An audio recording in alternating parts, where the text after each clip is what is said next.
कहानी है शीतलपुर गांव की, जो बहुत ही खूबसूरत गांव था।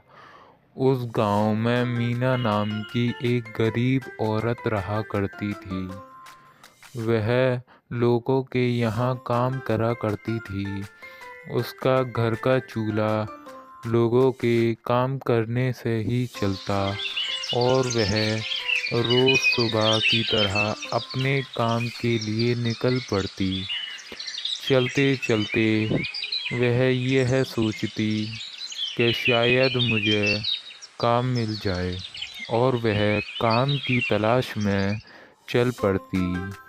वह सुबह सुबह उसका रोज का आना जाना लगा रहता, और वह एक बार एक कुटिया के पास जाकर सोचती है कि शायद मुझे यहाँ पर काम मिल जाए। वह सोच ही रही थी, तभी मन में भी यह ख्याल आया कि यहाँ काम मिलेगा। फिर वह आगे बढ़ती है और देखती है कि एक सेठ एक गरीब आदमी को बुरी तरह से बातें कर रहा है।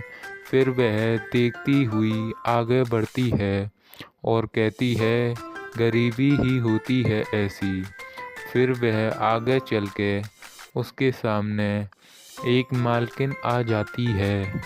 फिर वह उस मालकिन से कहती है कि मालकिन, आप मुझे क्या यहाँ पर काम दे पाएंगी? तो मालकिन कहती हैं कि हाँ, वैसे तो हमारे पास कोई काम वाली नहीं है, तुम कहती हो तो काम कर सकती हो।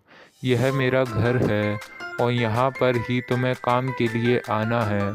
तो वह सीमा कहती है, ठीक है माँ जी, मैं कल सुबह से ही काम की ओर निकल जाऊंगी।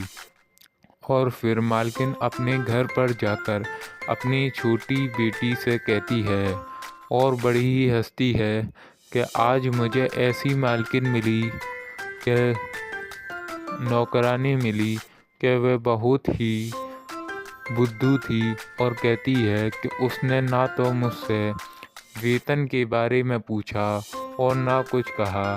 फिर उसकी बेटी कहती है, माँ ये गलत है, हम किसी के भी साथ में ऐसा नहीं कर सकते। उसकी माँ कहती है, चुप बैठो, गरीबों की ज़िंदगी होती ही ऐसी है। फिर वह दोनों